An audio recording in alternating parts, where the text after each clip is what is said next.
Wah, bersyukur sekali punya asuransi kesehatan on bill karena saya tidak perlu khawatir tentang berapa banyak biaya yang harus saya keluarkan apabila saya masuk rumah sakit. Tapi kok bayar preminya kok bisa berubah ya?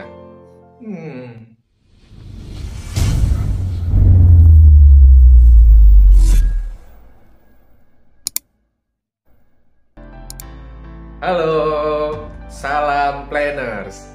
Ketemu lagi dengan saya Sanjaya dari CP1 Web Planner. Pada kali ini kita akan melanjutkan pembahasan mengenai asuransi kesehatan. Nah, para planners, apabila para planners tidak ingin menggunakan asuransi kesehatan, yaitu asuransi sosial dari BPJS Kesehatan, maka para planners memilih asuransi kesehatan dari perusahaan swasta. Nah, pada video sebelumnya yang ini telah dijelaskan tentang ada apa saja sih asuransi kesehatan di swasta. Ya, yang satu ada yang inner limit, yang kedua ada yang disebutnya on bill atau sesuai tagihan. Nah, yang paling ngetren adalah yang on bill, dan saya juga merekomendasikan apabila para vendors memilih asuransi kesehatan dari perusahaan swasta, maka pilihlah yang on bill atau as-charged atau sesuai tagihan. Kenapa? Nah, alasannya adalah tentang ketenangan pikiran. Loh, maksudnya apa? Nah, para vendors, seperti kita ketahui ini, para vendors bisa cek data bahwa semakin setiap tahun atau hampir setiap tahun tarif rumah sakit akan mengalami kenaikan. Kita tidak usah bicara tentang berapa biaya kalau sakit ini, tidak usah. Kita lihat dari biaya kamarnya deh, ya, kamar rumah sakitnya di misalnya kelas yang sama di rumah sakit tersebut. Kita cek sekarang harga berapa, nanti kita cek tahun depan atau 2 tahun lagi, 3 tahun lagi berapa biayanya. Dari sana sudah ketahuan. Apabila kamarnya naik, maka tentu semua komponen yang ada akan naik pula. Apa saja? Ya, mulai dari obat-obatan, terus mungkin jasa akibatnya medis dan paramedis, kemudian tarif untuk pemeriksaan penunjang, lab, dan seterusnya. Nah, bayangkan kalau misalnya ibaratnya 5 tahun, 10 tahun ke depan, berapa biaya rawat inap yang perlu kita keluarkan kalau misalnya kita mengalami musibah. Nggak kebayang kan? Nah, oleh karena itu, daripada kita pusing berapa besar biayanya dan kira-kira kalau saya punya asuransi kesehatan cukup gak ya? Karena misalnya ada limitnya gak ya? Nah, oleh karena itu, inilah pentingnya punya asuransi kesehatan on bill. Yang on bill ini sesuai tagihan adalah apanya? Yaitu yang pertama adalah wajib, adalah tentang pemeriksaan penunjang. Ya, misalnya seperti lab, misalnya radiologi, kemudian obat-obatan yang kita sebut di sini sebagai biaya neka perawatan rumah sakit. Nah, bayangkan apabila dikasih obat apapun selama memang dibutuhkan untuk mengobati penyakit tersebut. Ya, dan pengobatan ini adalah pengobatan standar, bukan eksperimental atau percobaan atau tradisional yang ibaratnya yang buktinya masih belum pasti, maka itu akan di cover semua. Itu adalah prinsip dari asuransi on bill. Dan selain itu yang paling penting adalah apa? Tentang tindakan operasi. Bayangkan operasi bisa dari yang kecil sampai operasi yang paling besar atau kompleks.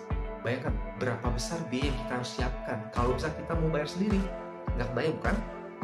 Nah, apalagi kalau misalnya kita amit-amit mengalami sakit yang berbiaya mahal. Seperti apa? Contohnya adalah seperti cancer. Misalnya biaya mungkin jantung, cuci darah, gagal ginjal, di mana itu harus ada kontinuitas, harus berkelanjutan. Nah, berapa besar biaya? Nah, apabila kita tidak memiliki yang on bill, maka kita akan pusing, kita akan stres, kita tidak tenang tentang berapa besar biaya yang harus saya siapkan apabila asuransinya kurang. Nah, inilah pentingnya asuransi on bill akan membuat para planners mengalami ketenangan pikiran atau peace of mind. Nah, namun ada satu hal, yaitu terjadi namanya suatu kekhawatiran atau suatu ketidakpastian di masa depan tentang apa? Tentang berapa besar premi atau kontribusi yang harus saya bayarkan. Loh, kok bisa? Nah, inilah asuransi on bill. Di satu sisi dia adalah ketenangan pikiran, tapi di sisi lain dia menyebabkan ketidakpastian tentang besarnya premi yang harus disetor. Apa penjelasannya? Kenapa bisa ada ketidakpastian premi? Oke, saya akan jelaskan satu persatu. Oke, kenapa ada ketidakpastian? Pertama, karena sifat asuransi on bill ini adalah membayar sesuai tagihan. Jadi berapapun biaya yang akan ditagihkan oleh rumah sakit untuk pengobatan penyakit kita, maka itu akan dibayarkan oleh perusahaan asuransi. Ingat, selama ini adalah biaya yang wajar dan memang dibutuhkan dan memang sudah terbukti secara ilmiah. Oke? Nah, kita tahu namanya sakit, kita tidak ada yang bisa memastikan penyakit apa di masa depan dan jenis penyakit apa yang akan terjadi. Ya, seperti kemarin kita sudah pengalaman sekitar 4 tahun yang lalu mengalami penyakit yang namanya COVID. Dulu tidak ada namanya penyakit COVID. Nah, tapi sejak tahun 2020 maka mulailah tren untuk penyakit COVID. Ya, nah itu kita tidak tahu dan kita juga tidak tahu berapa besar biayanya untuk pengobatan ini, gitu. Ya, jadi ketika memang ada penyakit yang kita tidak tahu penyakitnya, kemudian perlu pemeriksaan berkali-kali. Nah, akhirnya apa? Akhirnya menyebabkan biaya kesehatan akan membengkak. Oke? Nah, biaya kesehatan membengkak ini yang tetap mau tidak mau harus ditanggung oleh perusahaan asuransi. Karena apa? Karena tidak ada limit. Berarti tidak ada limit yang dalam perawatan itu per item, misalnya operasi ada limitnya, tidak ada. Karena dia on bill. Paling limitnya hanya dijatah per tahun. Itu pun limitnya sudah cukup besar. Biasanya udah miliaran atau belasan atau puluhan miliar. Nah, bayangkan kalau misalnya amit-amit terjadi musibah dan ini berulang terus, maka klaim akan semakin membengkak, semakin membesar. Di satu sisi memang sebagai nasabah kita mengalami peace of mind. Kenapa? Karena biayanya akan di cover semua. Akan tapi di sisi lain ini menjadi beban klaim yang memang akan ditanggung oleh seluruh peserta asuransi, baik yang sakit maupun yang sehat. Ya, karena apa? Mereka akan menanggung semua biayanya. Ingat, uang klaim asuransi itu bukan dari uang kas perusahaan asuransi. Karena apa? Perusahaan asuransi tugasnya hanya mengelola uang ibaratnya dari komponen premi yang dibayarkan oleh nasabah yang disebut sebagai biaya asuransi. Nah, dari sana dikumpulkan untuk membayarkan premi. Jadi apabila jumlah klaimnya ibaratnya besar dan bahkan mendekati total biaya asuransi ibaratnya dikenakan kepada nasabah, maka apa yang terjadi berikutnya? Yang terjadi berikutnya adalah mau tidak mau biaya asuransi akan dinaikkan. Oke? Nah, itu pertama. Yang kedua, karena klaim membesar. Yang kedua adalah adanya kemajuan teknologi. Seiring dengan kemajuan teknologi di bidang kesehatan, maka banyak bermunculan teknologi-teknologi baru atau metode-metode tindakan yang baru, obat-obatan yang baru, yang biasanya semua yang baru itu akan biayanya lebih mahal dibandingkan yang sebelumnya. Nah, jadi kalau misalnya ada penyakit khusus di mana dia membutuhkan teknologi baru dan teknologi ini sudah diakui secara internasional dan secara ilmiah, dan itu bisa dipakai oleh nasabah, dan otomatis ibaratnya biaya akan semakin membesar. Nah, jadi perkembangan teknologi di satu sisi memang itu menunjang kita dalam kehidupan sehari-hari, tapi di sisi lain apalagi di bidang asuransi kesehatan ini akan menyebabkan jumlah klaim akan semakin membesar. Nah, ini adalah faktor lain. Kemudian faktor yang lain adalah mungkin salah satu adalah kebanyakan alat medis kita umumnya masih dari impor, ya, atau bahan baku medis beberapa obat-obatan ada dari impor, dan misalnya biaya atau pajak impor pun cukup besar. Nah, ini pun yang bisa menyebabkan naiknya ibaratnya jumlah biaya ataupun tagihan medis. Nah, ini semua menyumbang terjadinya disebut inflasi medis, kenaikan medis. Nah, jadi apa hubungannya dengan kenaikan premi? Nah, jadi inflasi medis inilah yang menyebabkan timbulnya kenaikan biaya asuransi. Dan karena timbulnya lonjakan kenaikan biaya asuransi, ingat lonjakan bukan kenaikan yang standar sesuai dengan usia, tapi karena memang di luar usia karena inflasi medis ini, maka akan terjadi perubahan premi yang kita sebut dengan istilah repricing. Ini repricing ya. Jadi jangan heran ketika para planners mengambil asuransi on bill ada namanya repricing, entah itu tahun ini, tahun depan, berapa tahun lagi, itu mungkin akan terjadi. Jadi siap-siap, inilah menyebabkan ketidakpastian dalam hal pembayaran premi. Di satu sisi ketenangan pikiran, di sisi lain adalah ketidakpastian berapa besar premi yang akan datang. Oke, nah terus kita bahas tentang repricing ini. Ini suatu masalah kasih bagi semua orang, pasti ini ada masalah. Akan tapi karena kita butuh produknya, maka ini kita harus ibaratnya antisipasi. Nah, apakah perusahaan asuransi berdiam diri? Nah, tentu tidak. Ya, para nasabah tidak mau, perusahaan asuransi pun sebetulnya tidak rela untuk menaikkan terlalu besar. Ya, karena memang bukan keinginan mereka. Namanya mereka jual produk, tentu ingin kalau bisa semurah mungkin. Ya, akan tapi tentu harus dipertimbangkan, jangan sampai membuat perusahaan ini bangkrut. Kenapa? Karena tidak bisa mengelola uang dengan baik. Nah, jadi apa dong solusinya untuk mengatasi repricing ini di masa ini dan masa yang akan datang?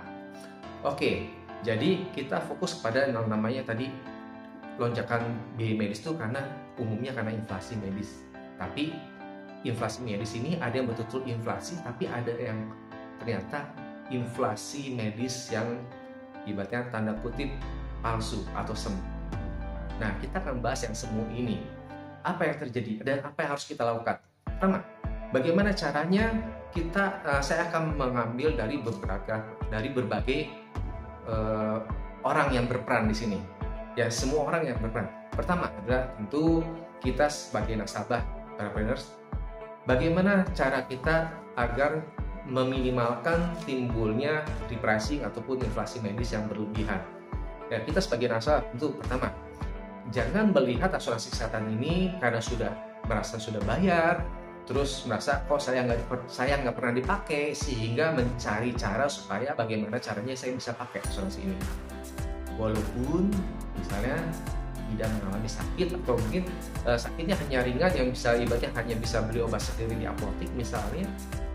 Nah, jadi kurangi hal-hal ini. Ya, beberapa misalnya, saya ingin gimana caranya saya cuma mau medical check up tapi dibayar asuransi misalnya. Sedangkan kita tahu itu tidak dibayar oleh asuransi kebanyakan. Nah, jadi kita sebagai nasabah, yuk kita lihat, kita gunakan asuransi kesehatan ini sesuai dengan yang seharusnya. Ya, kalau misalnya umumnya asuransi kesehatan swasta itu umumnya adalah untuk rawat inap. Ada beberapa lonjakan, akan tapi hanya di batas tertentu. Nah, ingat ya, jadi kalau memang kita mengalami musibah dan harus memang dirawat inap dan harus menggunakan asuransi kesehatan, itu sudah kita gunakan. Tapi apabila ternyata tidak perlu dan bahkan sebetulnya dokter juga bilang, ini nggak usah dirawat inap, berarti ya tidak perlu kita cari-cari celah bagaimana supaya dirawat inap atau menggunakan asuransi. Jadi bijaklah dalam menggunakan asuransi. Itu dari sisi nasabah. Yang kedua adalah apa? Dari sisi tenaga medisnya. Ya, dalam hal ini saya juga dokter, jadi saya tidak ingin menyinggung orang, tapi profesi. Saya hanya bercerita tentang pengalaman pribadi saya juga, di mana saya pernah mendapatkan pasien di mana asuransi, sehingga dia berkata hal yang tadi saya udah ucapkan. Saya punya asuransi nih, sayang kalau misalnya nggak dipakai, jatahnya cukup besar, saya belum pernah pakai. Yaudah deh, selain di obat-obatan, saya minta ditambahin ini ya buat orang di rumah.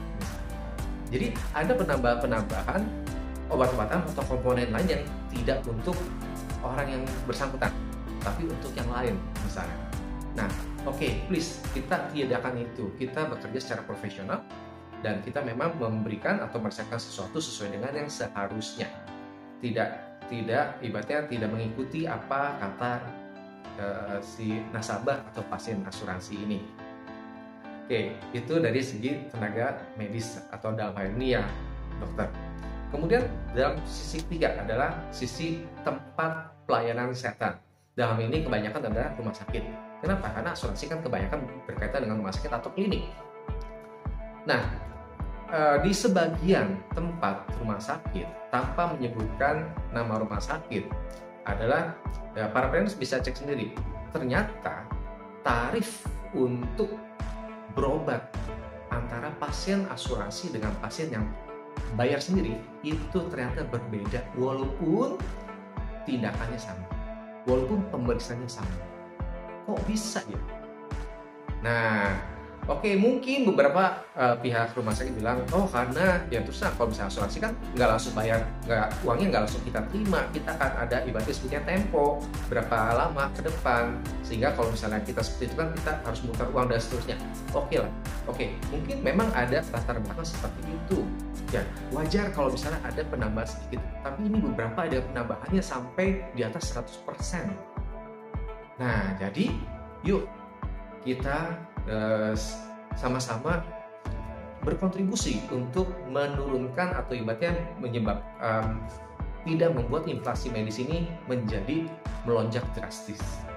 Yuk, buatlah tarif yang wajar, sewajarnya, ya. Nah, oke. Kemudian tidaklah menggunakan cara karena ini pasien asuransi terus ditambahkan biaya-biaya yang harusnya tidak perlu ditambahkan. Ya.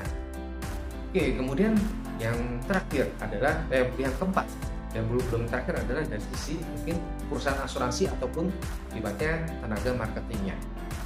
Nah, perusahaan asuransi atau tenaga marketingnya khususnya juga ya tentu yuk bijaklah dalam hal menjelaskan produk dari asuransi kesehatan on bill.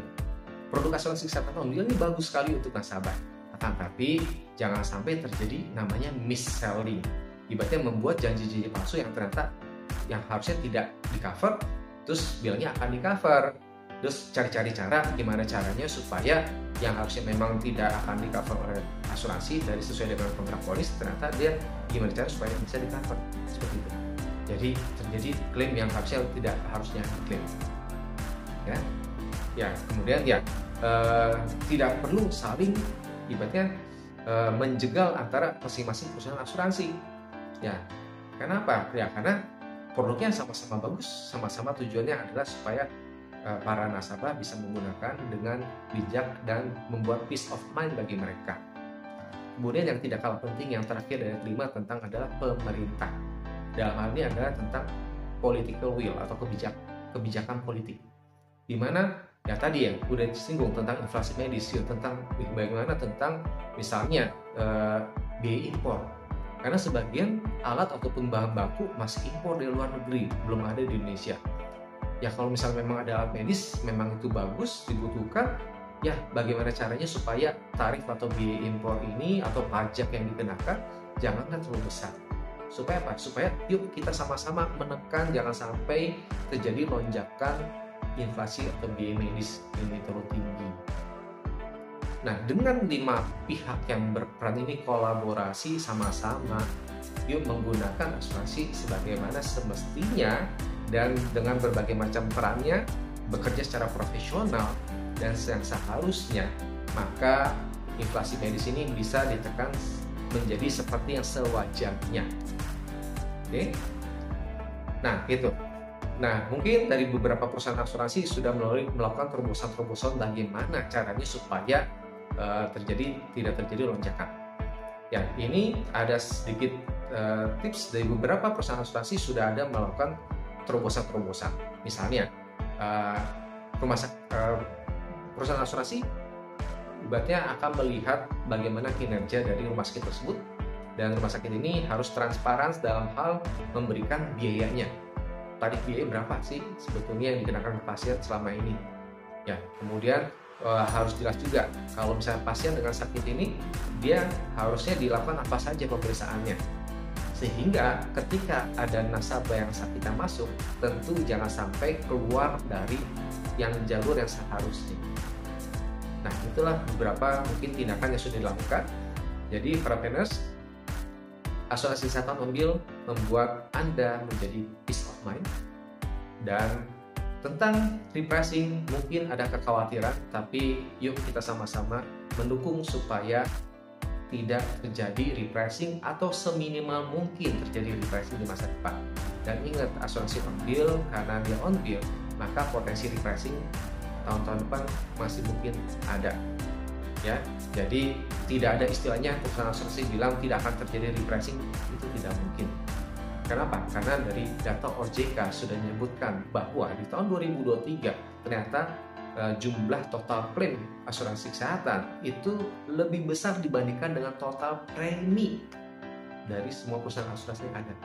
Bayangkan, kalau misalnya tidak dilakukan tindakan atau repricing, maka berapa banyak perusahaan asuransi yang akan berguguran, dan yang rugi siapa? Tentunya balik lagi kepada nasabah.